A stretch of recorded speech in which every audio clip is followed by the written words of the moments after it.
It's okay to stand in the recess, but obviously it's not quite as high, so just watch your head, please. Can we get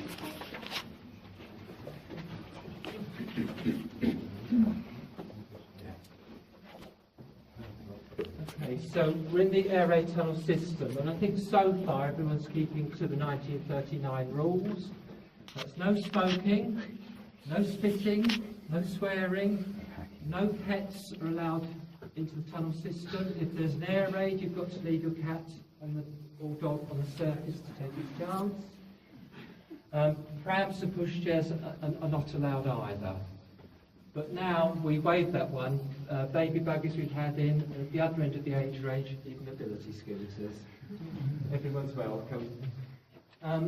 Said about your hard hats, you can see a metal fitting by the lamp there protruding from the wall. The lighting would have been similar, but not quite as strong as this. And the metal brackets as well would have taken, apart from electricity cables, the telephone wires and the cables of the public address system. During a raid, you'd have to imagine these tunnels with bunks lining one side, bunks and benches like the replica benches in front, and people sitting out a raid, particularly mothers, children and older people as well. So you'd be down for a raid, and really the council wanted you out after the raid or between raids. Some people did have permits for the bunks that were down here, and sometimes naturally mothers would bring their children down during the night, spend the night in the bunks here for safety. Now, you'll have noticed already there are recesses on each side, and you'll come across those very frequently as you walk through. Any ideas what they're for? Toilet. Yes, they're toilet recesses. There are 250 recesses around the system, and each recess held 2 chemical toilets. There's an asbestos screen between the 2 toilets, and a curtain that could be drawn across the front. Now, the scheme envisaged a capacity of 35,000 people, the population of the town. And if you think, well, 500 toilets, 35,000 people, that's an awful lot of sharing. But we know that in 1940, the population of the town dropped to about 12,000, and even by the end of the war, it was only around 15,000. So if you think of 12,500 toilets, the sharing isn't quite as bad, is it? So it's chemical toilets. They were emptied each day, and for the first year they were emptied by staff from Margate Corporation for free. And after that, Margate did actually charge for emptying the toilets. Now, I'm actually from Ramsgate, and I quite like the idea of the Margate lot emptying our toilets on a regular basis. But if you think about it, it was smelly, and if you had a bunk near to one of the toilet recesses, well, not very saving at all. Would there be like quite a lot of rats then because of the recesses? No, there's not much evidence of that, because we know that in effect, they called them scavengers at the time, we call them litter pickers now. The council employed people to go through the tunnels each day to pick up any litter, including any waste. So, you know, if you haven't got the attraction there for rats, you're not going to get rats as readily. Before we move on, I'd just like to read you something written by a Ramsgate shopkeeper, a lady shopkeeper, and this explains her routine with raids. She wrote this: After breakfast, I put the remains of the tea into a flask and packed some eatables and fruit. If the sirens sound, I shut the shop and get down to the shelter, so that no matter how long the raid lasts, we are prepared. In the shelter, I read or knit. One day, we found a nice little nook and sang and cracked jokes. It was a cheerful group, and we were all thankful to those who provided the tunnels for us. Which is a good reason to be thankful. As we move on, in the next two recesses, there are 1939 chemical toilets we found during clearance work. There's a replica bench, the replica benches, as I've mentioned, and I won't stop at it later on, but in one of the toilet recesses on the left, you'll see a mock-up of a first aid post. There were 3 first aid posts around the system, and there was also one of the branch tunnels that actually led to the old Ramsgate hospital. So you could get cases up from the tunnels to the hospital, and theoretically you could evacuate from the tunnels, from the hospital into the tunnel system. Right, okay, so we'll move forward now.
We've left the main tunnel, there's a semicircle around Ramsgate town centre. This is a short branch tunnel leading to one of the 12 entrances. Now, the tunnel you've just walked through, the main tunnel, is nominally 7 foot high and 6 foot wide. But this tunnel is wide, this part of the tunnel is wider, it's about 8 foot wide. And you can see the stairway is wide as well. Well, clearly, with the siren sounding and a raid beginning, you needed to get a lot of people down in a very short space of time.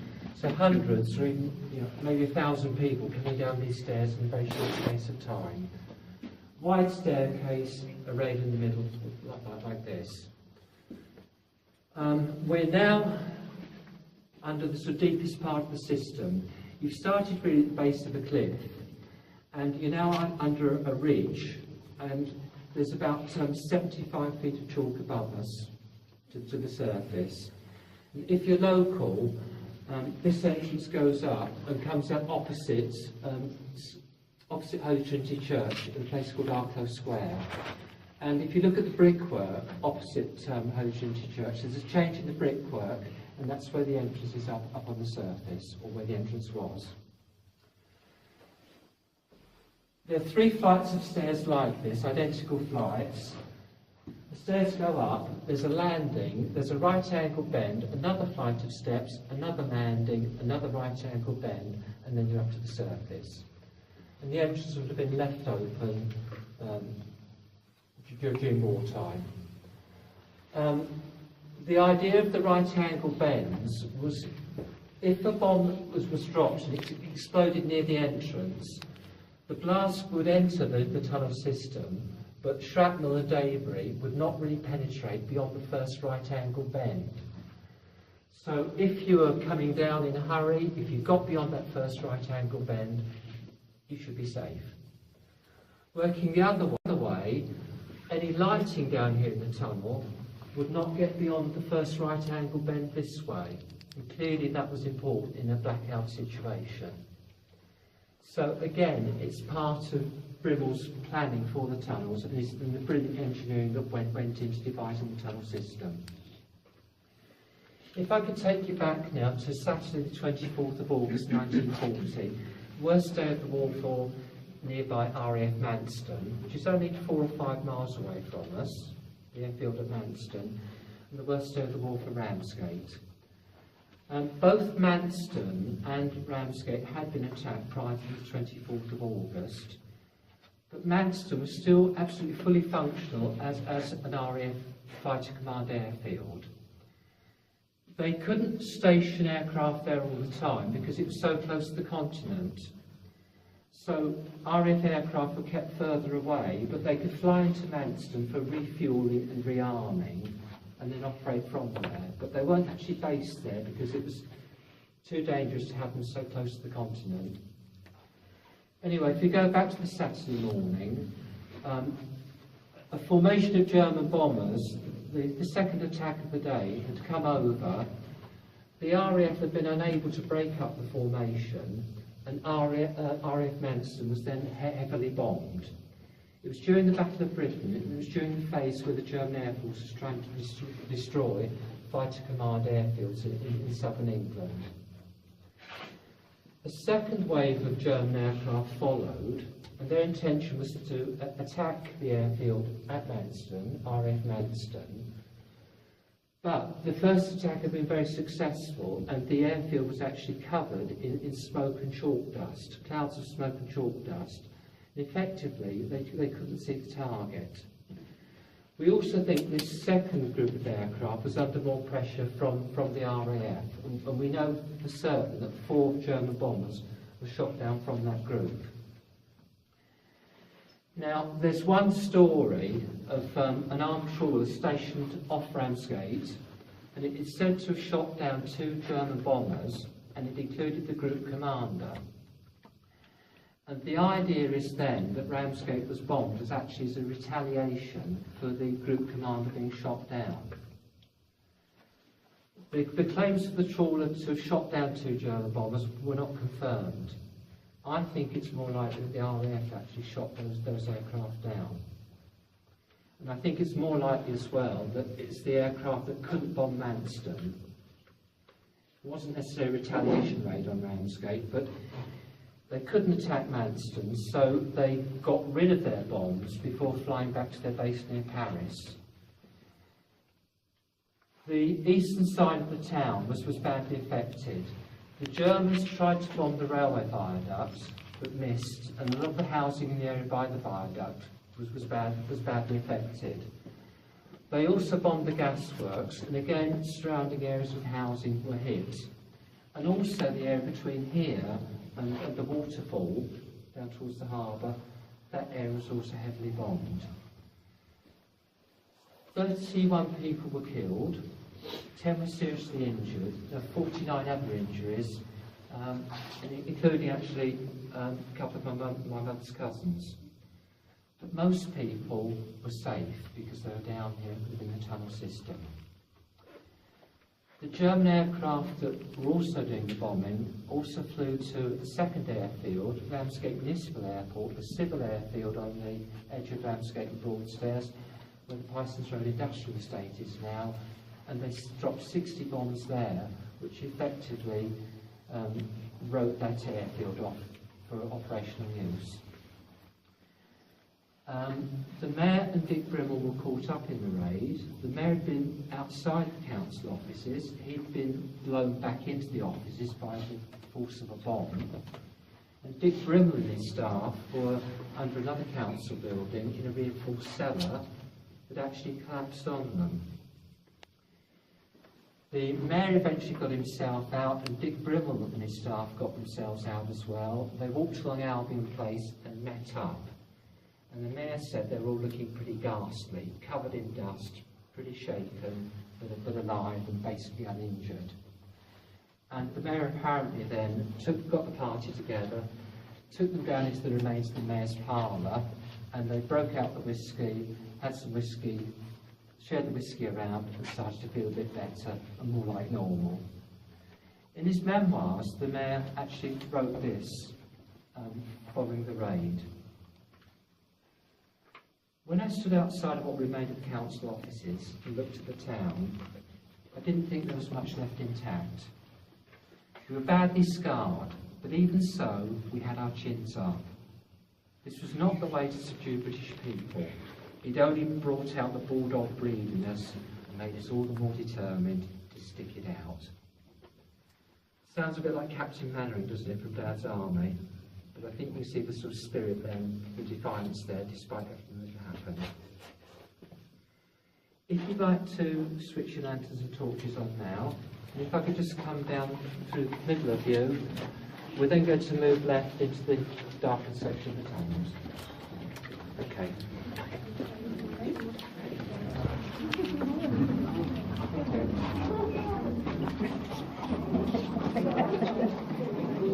If anyone feels uneasy, torches have no idea.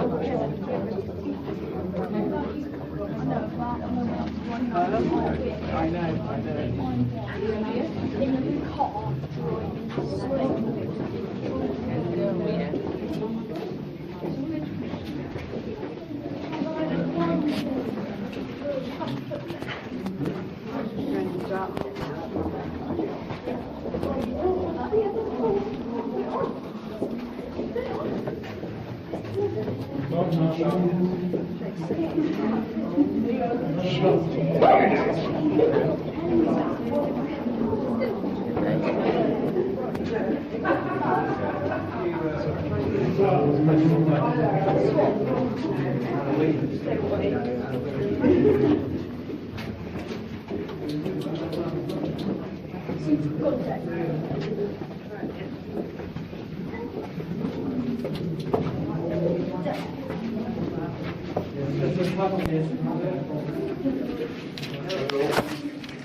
this is the junction that we use to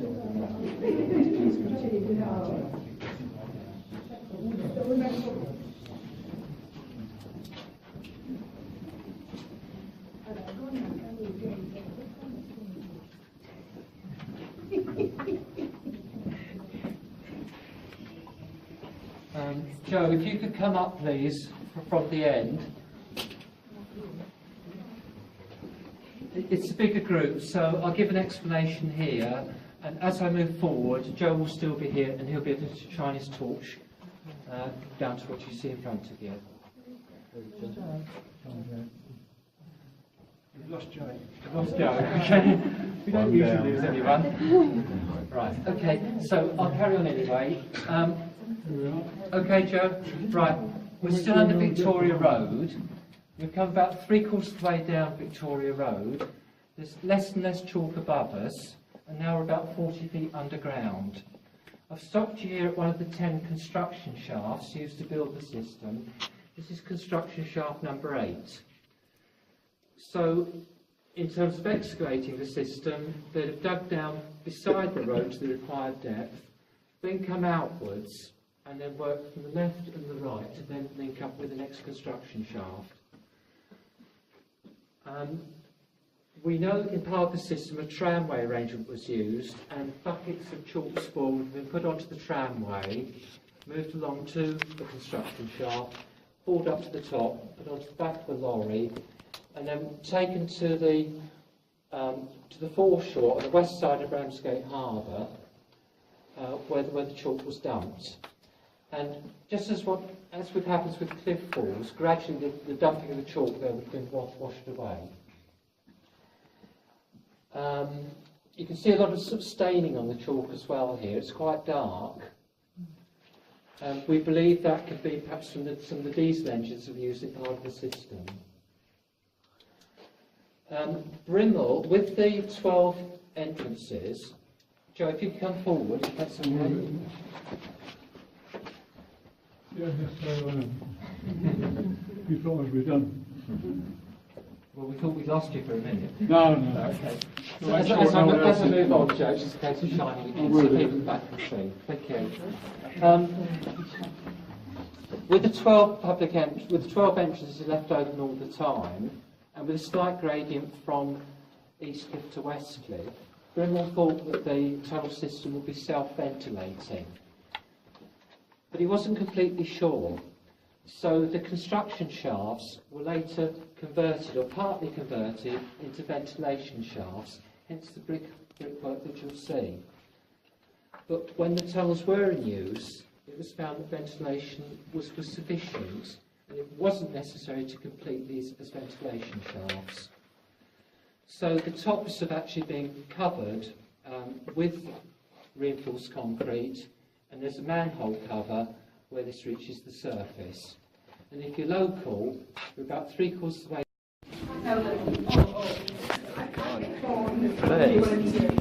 Torch. I didn't know I could do that.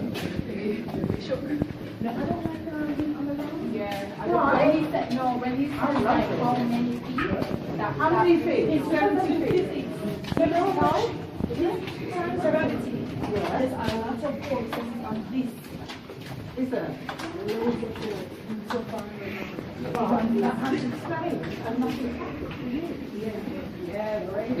very bad.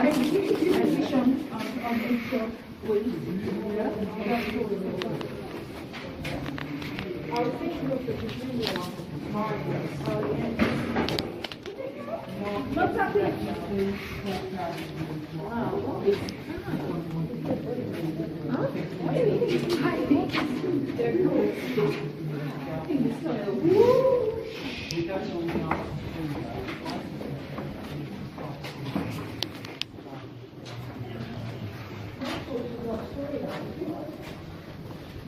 Look at the water. Look at the water. I've stopped you here because as far as we can go. We've gone down Victoria Road, we've gone under the traffic lights and bottom of Victoria Road, and now we're just into a little bit of Boundary Road. And locally, somewhere up there is the supermarket.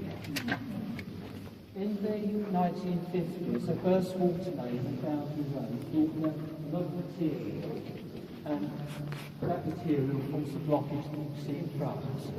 We think it's about 40 feet worth of material blocking that section. If we could get through that, we're going to go up the rest of Boundary Road, that's the eastern side of the town, then we could continue to Cannon Road, at the back of the town, where the council has access. And then on the western side of the town, we can't make progress because we're in a housing estate that's built in the Newton area, post-war. The main sewer pipe from the Newton housing estate was put in the air raid tunnels to go down the west side of the town. That prevents further progress. But here at this point,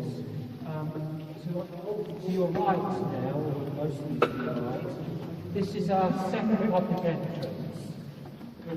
We're only 25 feet underground, and this entrance leads up to St Luke's recreation ground.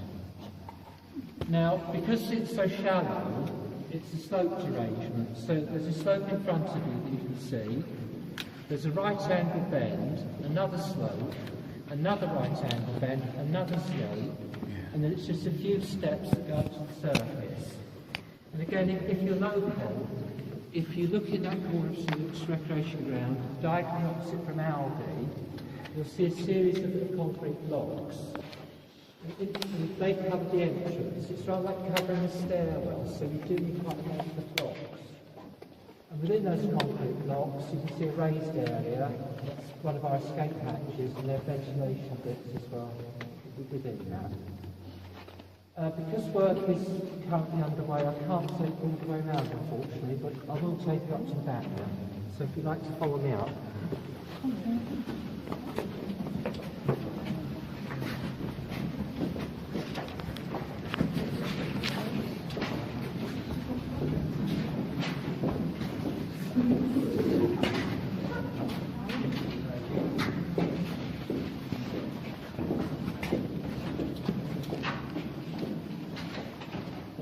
The structure you can see in the corner, we know that